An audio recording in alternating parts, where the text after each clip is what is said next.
A really sincere welcome to you all. Our theme for today's workshop, or this year's workshop rather, is resource industry, making it work for Papua New Guinea. We'll expand on that throughout, and you will see this theme riding out throughout the workshop. And I'm going to leave that to you to grow that theme, Neville. But as you know, it's been 2 years since the Chamber has facilitated a workshop and the opportunity for us to meet physically together. We all acknowledge and how we've worked through the challenges of COVID-19 and the pandemic that this has brought to us and the world, and has taught us and continues to teach us to try and find different ways to work and indeed to live. Now, it has been pushed for us it has caused us to not deal face to face, and for community relations officers and business development officers, I just can't imagine out in the field how difficult that is for you, where you have to try to adopt to a more restrictive environment in which to undertake your very, very important work.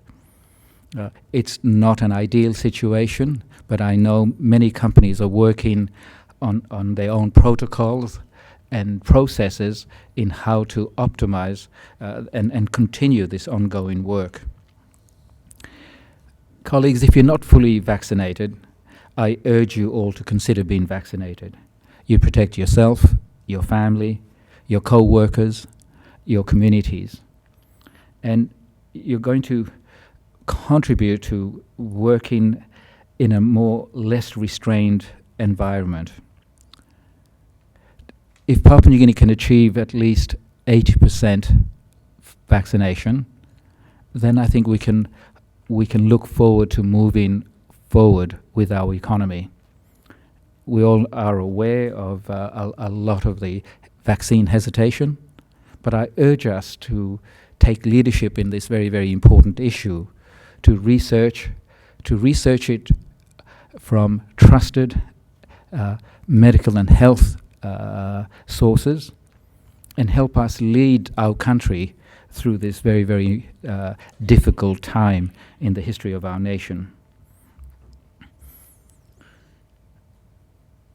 We all remember the first COVID case reported in our country was from a mine worker, and the impact that this caused on us as an industry in terms of the perception, and we were targeted and blamed unfairly.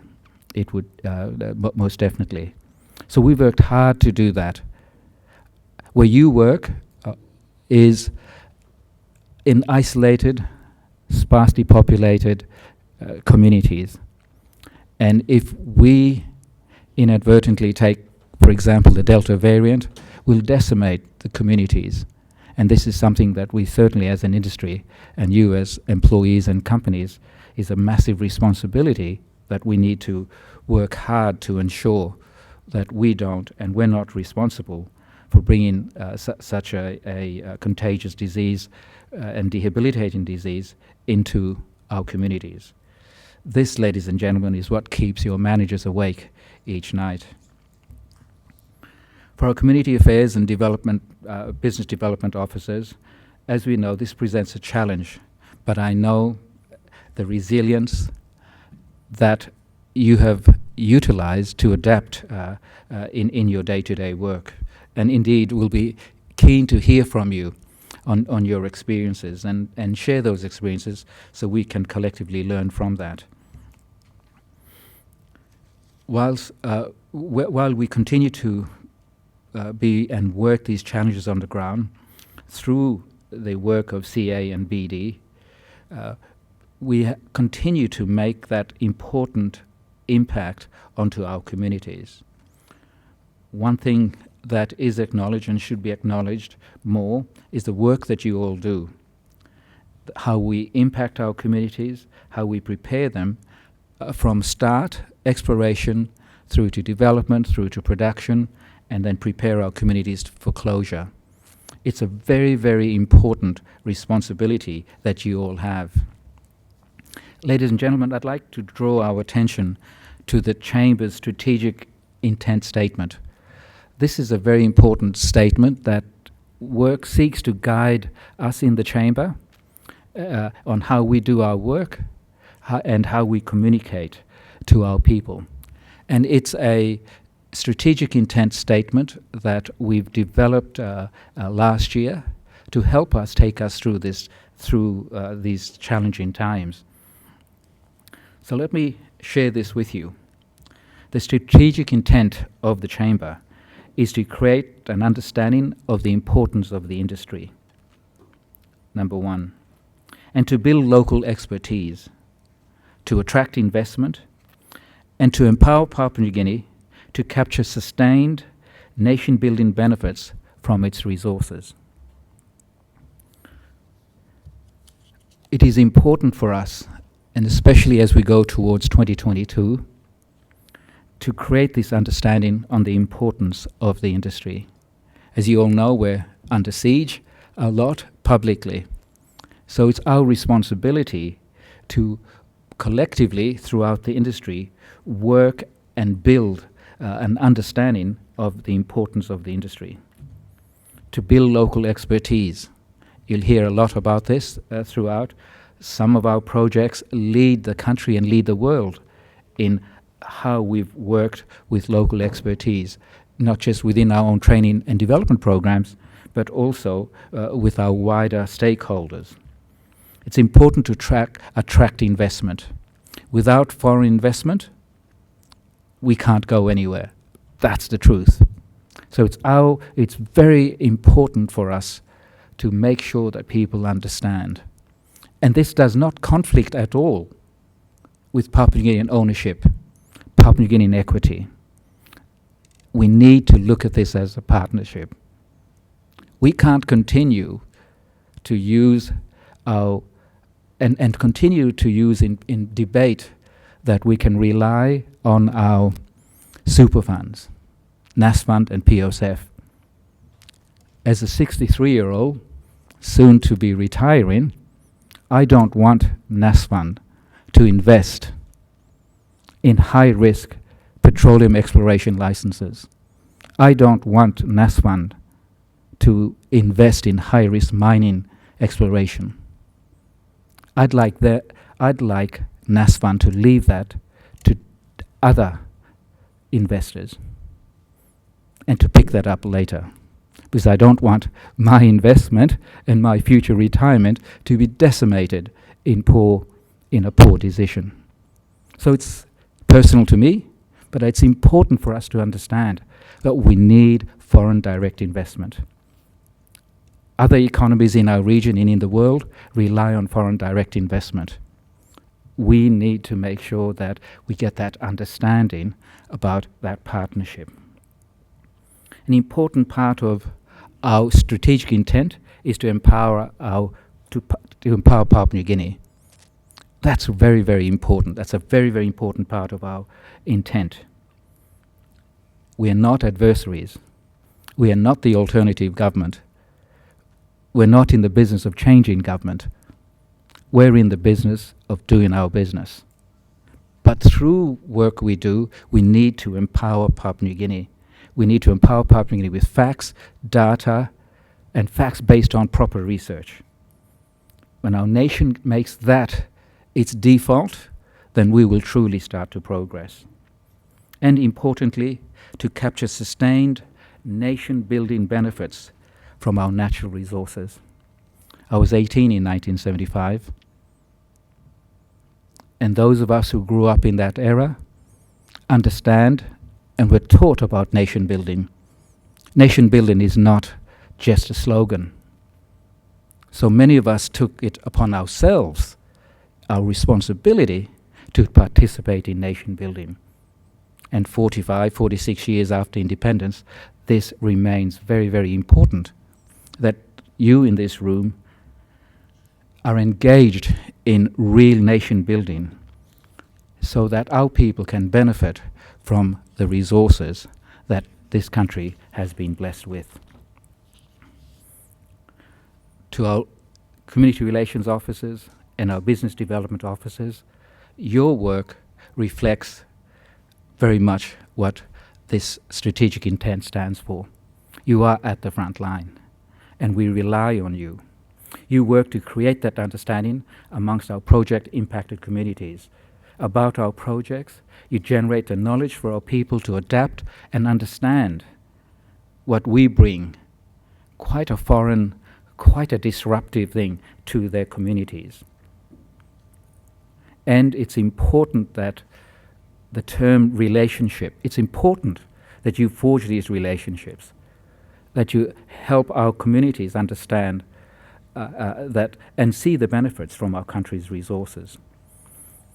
This process of enrollment relies on you establishing and developing and nurturing a partnership with the owners of the land upon which our licenses are held, that host the resources, our facilities, and the infrastructure required to develop these resources.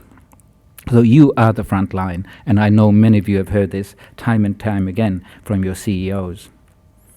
I use the analogy of a landowner inviting a friend, a non-relative in our customary setting, to use their land to grow a garden. He or she brings a crop and grows that crop on my land, on my traditional land. My custom allows me to bring in land users to grow a garden and harvest crop. My custom enables me to empower that person that I've invited on to own that harvest. But at the same time, the custom and the relationship that we have relies on some sharing of that harvest. It's not a one-way street. And where we share that harvest, our relationship grows.